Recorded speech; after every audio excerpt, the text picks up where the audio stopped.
Hi, welcome to OUTthink. I'm Lawrence Akers, clinical hypnotherapist, member of the LGBTQI community, and today I'm talking to Dean Beck. Now, if I was to sit there and to read Dean's entire bio, I think it would take pretty much the entire length of this show. But we can say that he's a producer, broadcaster, community advocate, enough ambassador, has been working with Joy for his hide and seek show now for so many years. Very well known figure out there in the Melbourne scene. Thank you for joining us today, Dean. It's a pleasure. Thank you.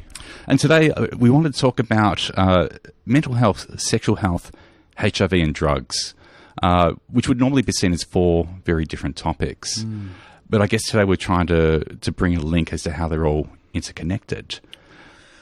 Well, in so many ways are they interconnected. I mean, where do we begin? Let's start with just being gay. And that in itself means that statistically we're more prone to alcoholism, smoking, drugs, etc. We also like to party. And that's probably also part of that too, you know, getting all of that drama away out of our lives for 2 or 3 hours or 8 hours or whatever it is. So culturally, we really have this evolution of, I guess, going against the stigma and criticisms of the heteronormative world and parting our way through it. And so we've created a culture where we celebrate those euphoric moments. And I remember going to Red Raw and Winter Days in the 90s, and you know, drugs were very different back then. But it was just the most amazing 15,000 person love fest, you know, and everyone was smiling and happy. You know? And that was at a time when we were smiling and happy and partying because of, you know, the flip side was we had HIV and AIDS killing our population, and we were struggling to come to terms with that. So we've incorporated self-medication to... as part of a coping strategy there. Yeah, absolutely. And I think that's the thing, you know, I've spoken to many people about their coming out experiences, and they've often talking about the fact, there's a great new word for us, spoken about the fact that, you know, when they came out, there was a lot of shame, a lot of self-loathing, a lot of angst. And to deal with that, they kind of got lost on the dance floor listening to Kylie and having a few drinks and celebrating in that way, almost that flip side that you're talking about there. You and I are of a similar age, and I think we grew up... We've known each other for at least 25 years. Yeah, back in Three Faces days. And we both grew up, I think, with that very lasting memory of the Grim Reaper ads that were there. How do you think advertising like that impacted the mental health of us at that young, fragile age? Well, what it did was scare the shit out of us. Absolutely. And we also saw people, you know, coming to the clubs that were fine 1 minute, and, you know, you wouldn't see them for 3 months or so, and the next time you saw them, you were like, oh my God. What the hell happened? Yeah. And then the next time, it was their funeral. Yes. So we were very acutely aware of the devastating nature of AIDS and you know, the fear of God was put into us from before we were even sexual. You know, the Grim Reaper ad was kind of that it was horrifying. Indoctrination, at such an early age to experience that kind of ad, it's stuck in our memories all this time. And from a young gay male's perspective, I mean, it's tantamount to some sort of torture, I reckon, that sort of methodology. Yeah. It's a little bit like what it must be, I guess, being a mother of someone killed in a car accident. You see those TAC ads all the time, and that horrific nature of that being thrust in your face every Sunday night watching 60 Minutes. So that's got to leave some sort of real scarring mental damage. And the way we respond to that is twofold. We either take it on board and act in a self-protection methodology that is highly stigmatising of others and apparently theoretically protecting of ourselves, or we throw caution to the wind and go off with gay abandon. Absolutely. Yeah. Absolutely. Nowadays, of course, a lot of the younger generation have come into the community when HIV is no longer a death sentence.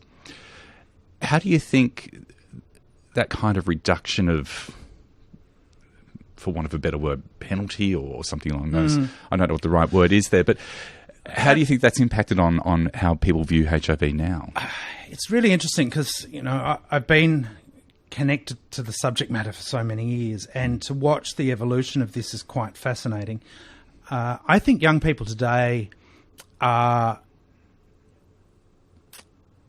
what's the word? Beautifully naive in a lot of ways. However, many are much better educated in the current state of play than people our own age. They know what treatment as prevention means. They know the benefits of PrEP. People your age and my age won't go on PrEP, and treatment as prevention means nothing to them. Means absolutely nothing to them. And yet, if you say to them, you are more likely to catch HIV from a negative person than you are from a positive person, that is unfathomable to them. Yeah. Because they don't get it. Yeah. Why do you think people our age, and for the listeners who don't know, we're kind of... mid-40s. We're not old, we're not young. But why do you think it is that people our age have this absolute resistance to PrEP? Because I've experienced it too. I talk about PrEP, and I'm an advocate for PrEP. And yet I find that there is such a stigma attached to that now. Yeah, I don't think we've experienced the slut-shaming style of stigma that took place in the US. But I do think we suffer from a hangover of AZT, the first line of antiretroviral treatments that were very hit and miss, huge amount of side effects, killed many people, saved a few. And that sort of horrendous sort of community response to first-line treatments is what we are suffering a hangover from, people our age. Young people have got none of that. Yeah. And none of the stigma, none of the drama, none of the Grim Reaper. They get it and they get on with it. Yeah. And I love that, It's a new paradigm. It's the older people like you and I who are struggling to come to terms with anything else than the condom message. And I get that. After 30 years of indoctrination, it makes sense. Yeah, at one point, basically condoms were safe sex. That was the option. Nowadays, it's one of a few different in a safe sex strategy. But you're right. I think people that are in their 40s tend to have an absolute resistance to anything other than condoms being safe sex. I mean, you usually get the kickback about STIs and all of that. And yes, there are weird things happening in the sexually transmissible infection realm, like the new understanding that hepatitis C is sexually transferable, particularly if you're HIV positive, and there are also strains of gonorrhea that are becoming untreatable. These things, even locally, the strains of gonorrhea are taking 2 to 3 doses of current first-line treatment, whereas previously one would have knocked it on the head. So, there is an evolution going on in that space. It's not exclusive to gay men. Yep. But, at the end of the day, we have a lot more sex than what others do.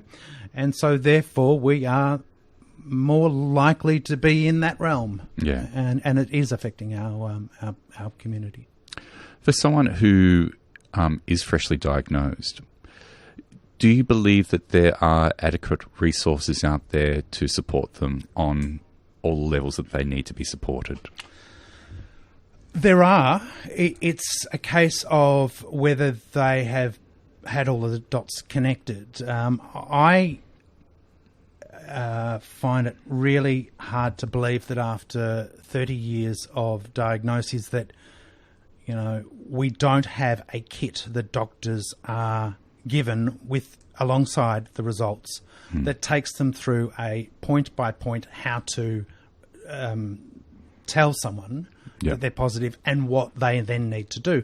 I've had horrendous cases of people, turning up to get the results and doctors saying, clear on gonorrhea, clear on chlamydia, you're HIV positive, see you later. That's it. Right.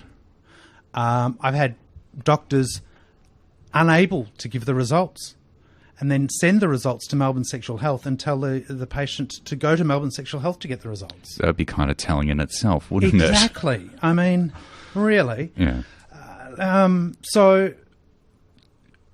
Rapid testing is playing a huge part, but it took us 10 years to get rapid testing. That is inexcusable and reprehensible as far as our governments are concerned. Same thing with PrEP, same thing with home testing. We have one of, if not the best health systems in the world, and we are left to, cope with second-rate shit regarding HIV in all realms, time and time and time again. And that's because it only affects gay men in this country. And that's not true. The largest growth sector in new HIV diagnoses is actually the heterosexual community in this country. It used to be, back in our day, 95% of new diagnoses were gay men. That's down to 70%. And it will continue to fall dramatically over the next 5 years, I can assure you. It's interesting that you say that that heterosexuals are kind of overriding. Not in numbers, but right. in the growth percentage rate, heterosexual diagnoses are exponentially increasing compared to gay men, which are starting to come down, and that will continue to do so as PrEP kicks in, as treatment as prevention becomes more rolled out. I mean, 90% of diagnosed positive people in the state of Victoria are on treatment, and most of them are undetectable. That's amazing. Yeah. If we can sustain that, when we got the understanding of what PrEP did, and we already knew what treatment as prevention was doing, but we just weren't communicating it and still aren't communicating it. When PrEP got through to us all, its effectiveness, technically we could stop new diagnosis of HIV in this country within a month.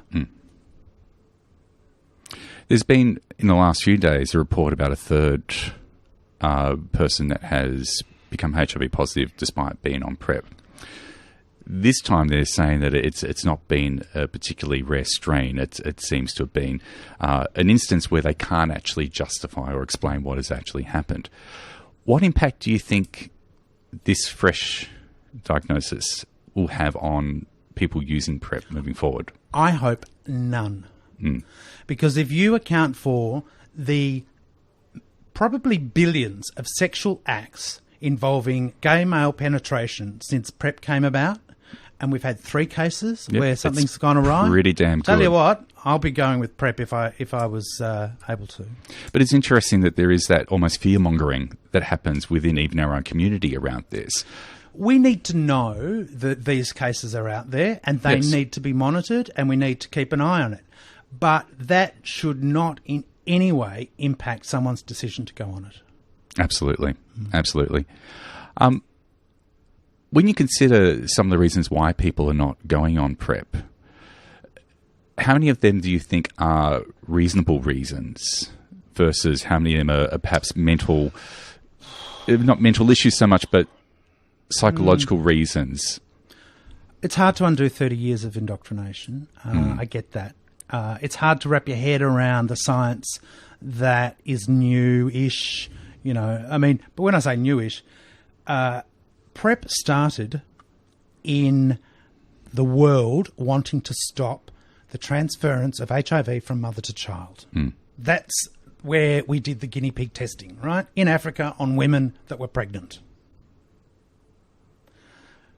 PrEP, as we know it today, is the evolution of that. Now, that was done 20 years ago, right? So it's been around a while. The science is pretty clear. Women can have babies without transferring it to their children, and gay men can protect themselves by taking a pill. Yep. Do you ever see a day where perhaps PrEP will move, given we were talking before about the fact that gay men's numbers of HIV is decreased, do you ever see a day where perhaps PrEP will begin to be seen as more of a crossover into the straight world? It already is for serodiscordant couples and that sort of thing. I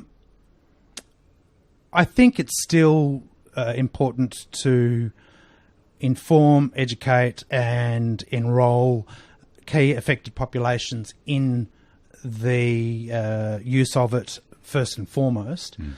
But key affected populations makes it sound as if they're sort of isolated in their own little bubble. Yep.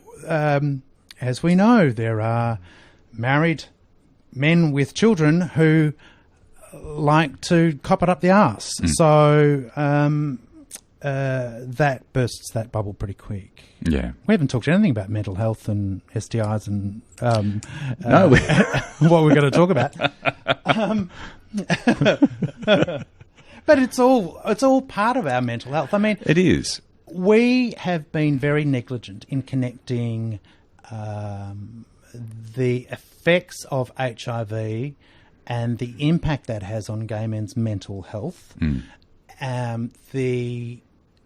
Whether you're positive or negative, the mental health of those living with HIV and how that then plays out with the people they sleep with.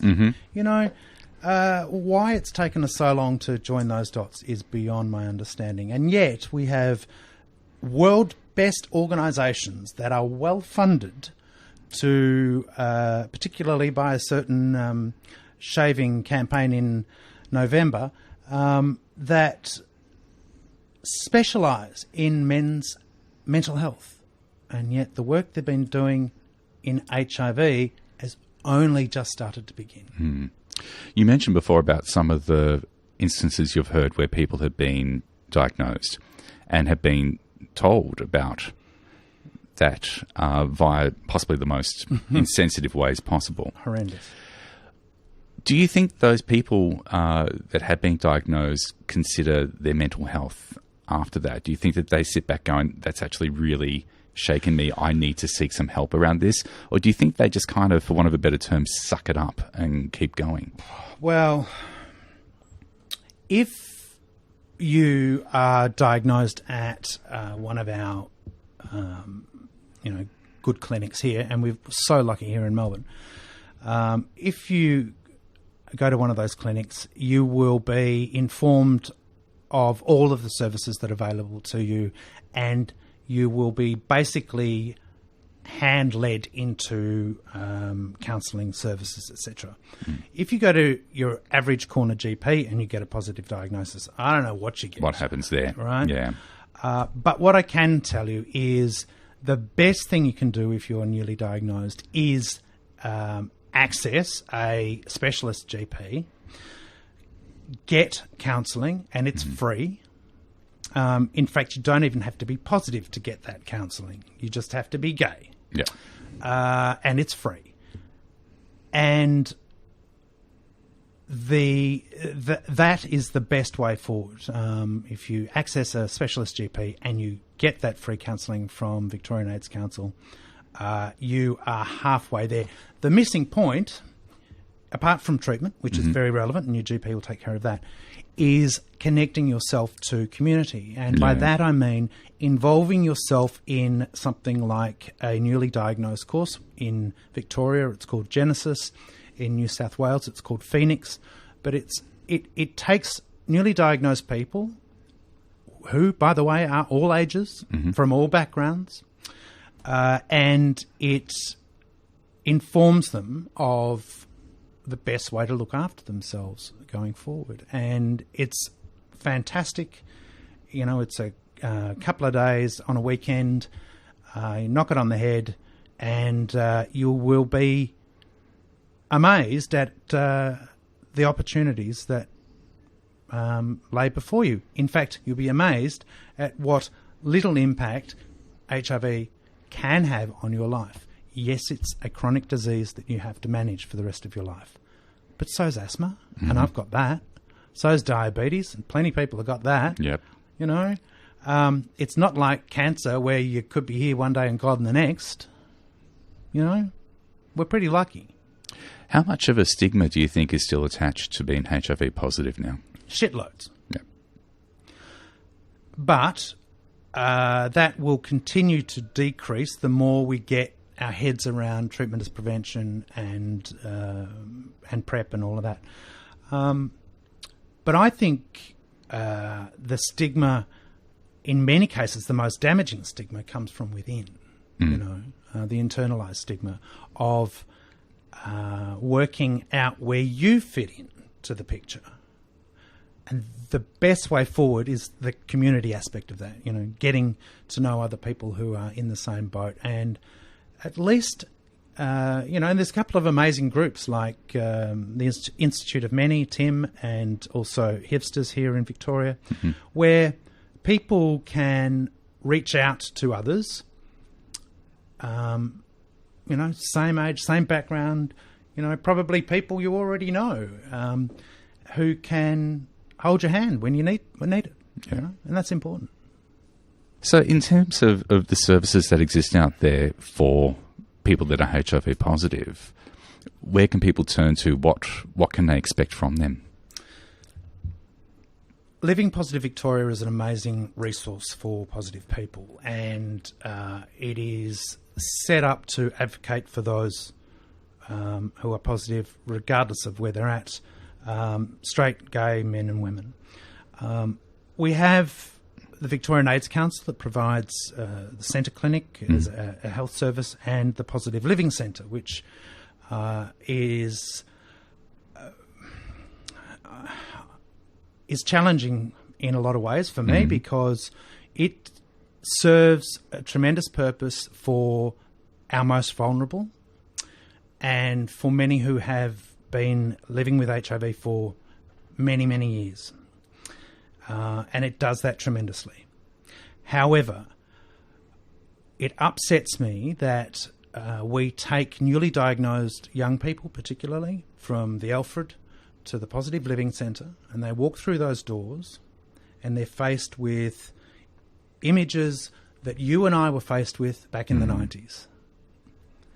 Now, for a 22-year-old kid to walk through those doors and see that is gut-wrenching, and I have had too many cases of where they have turned on their heels and disappeared for the next 2 to 5 years and written themselves off. Wow.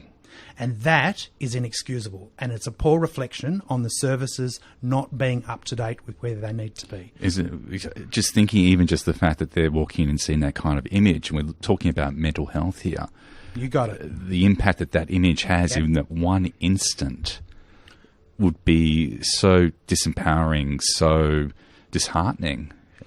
And yet we think we're doing the right thing by taking them to this facility that is set up for people who are positive. My belief is, and this is my wish, that when Victoria gets its whiz-bang new Pride Centre and VAC has 12 floors, that one of those will be the wellness centre. Right? Great idea. That will be a little bit like Olivia Newton-John's cancer wellness thing for positive people.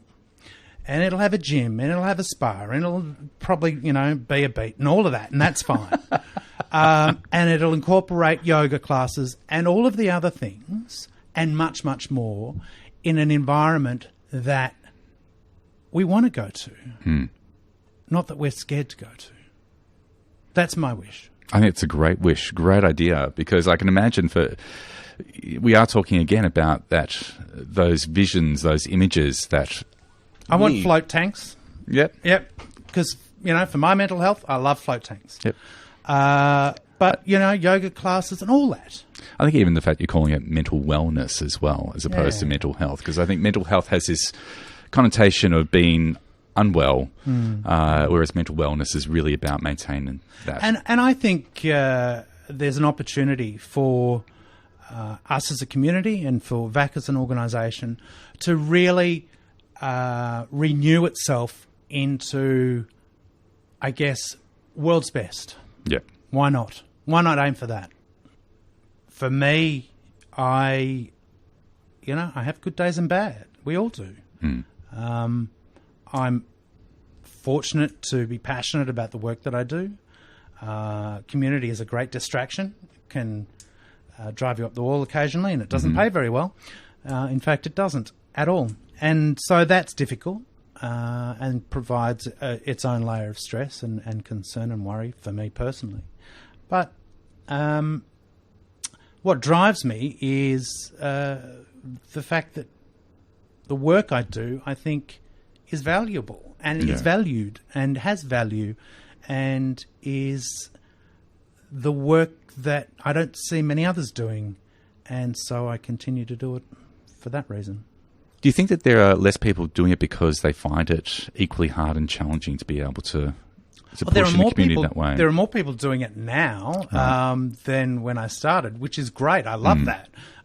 And if I can and have played a part in inspiring them to do that, then there could be no greater reward. But I think we are too quick to just accept what's given to us and not make sure that it's the best it could be, question whether it's the right thing for us. Yep. These are a standard issue stuff that I think we need to, as journalists in the queer media, we need to do more of. We're very good at reading press releases and promoting and marketing stuff, and that's great. But actually saying, is that really what we need? Or questioning it and being a little bit Socratic with it. Thanks for that, but where's that and that and that? And are you planning for that? Those sorts of things are where we aren't very good at, and we should do more of. Why do you think we accept it so willingly? Well, I think we've been on the shit list for so long as gay people that we accept anything that comes our way. Anything that's bright and shiny and glossy, we should be thankful for. Well, yeah, but if it's crumbs and it's not what it should be, well, why isn't it what it should be? Yeah. In the HIV space, we set up what is still considered world's best practice. The response for HIV was for community, by community. And government agreed early on that they will happily just pay for it. And all we need to do is for community, by community. Community, you run it, send your acquittal, we'll give you some more money, job done. And that works, but who's policing that? Who's questioning that? In the early days, we had engaged board members of organisations that were, walking down the streets with placards fighting for acknowledgement and for funds and for the cause. And we had people fighting to be alive. They were really engaged and really connected to the issue. We were as a community. Fairfield House is a response to community engagement when Fairfield Hospital closed and there was uproar. Now, we've gone through, a period where community just went sort of silent. We didn't have those conversations about what we were getting. We just took what we were given. We were told what to do, and we just accepted that. I think things have changed. In the last 5 years, I've seen a dramatic change in the level of engagement of the sector to community, and that is fantastic. And the results speak for themselves. You look at the community response that PrEP got, led by community, that was enabled by an HIV org. Amazing. Amazing.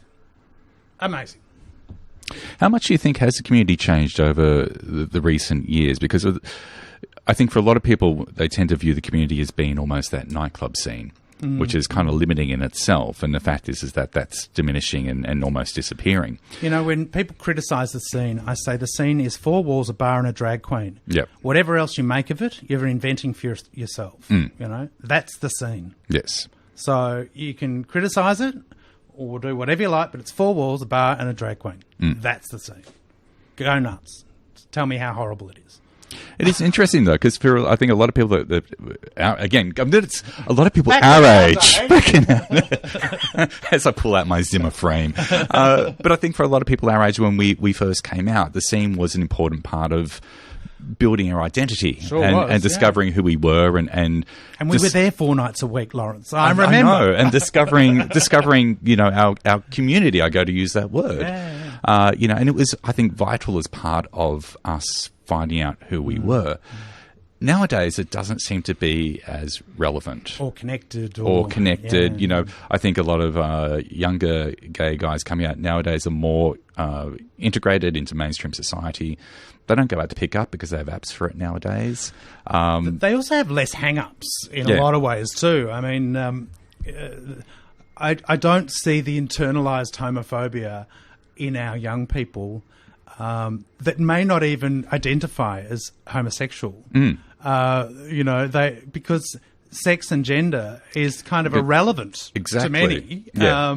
Which I think is amazing. It's brilliant that we've got to this stage. Yeah, you know, I struggle with it because you know I fought so hard and for so long to own my sexuality. How dare you take it away from me? But I love that you know that it's not even an issue nowadays. Fluidity seems to be very much the in thing. Yeah. Or just whatever, man. You know, and that's great. But look, I worry that we don't have the connection as a broader community that we once did in the sense that you know those dance parties were amazing. Yeah. But we do come out. I mean, you only have to look at Carnival Day, right? Yes. It's fantastic. Beautiful, right?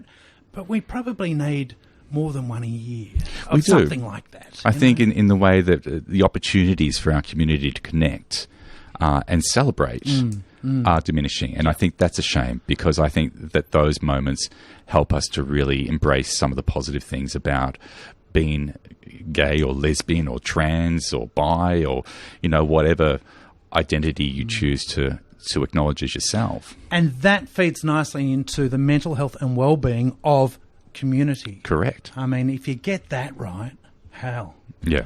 You're halfway there, aren't you? Exactly. If we realise that there's more out there to our world, more out there in our community, then it makes it easier to feel that there's that support and acceptance there. I agree. Look, Dean, thank you so much for your time today. It's been an absolute pleasure. Can I give my podcast series a plug?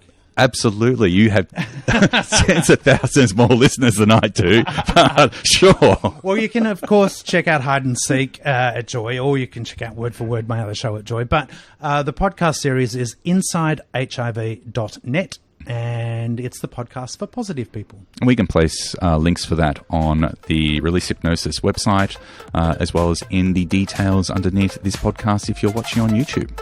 Thank you very much. It's been great to be with you. And we'll speak to everyone next time. Bye. Bye.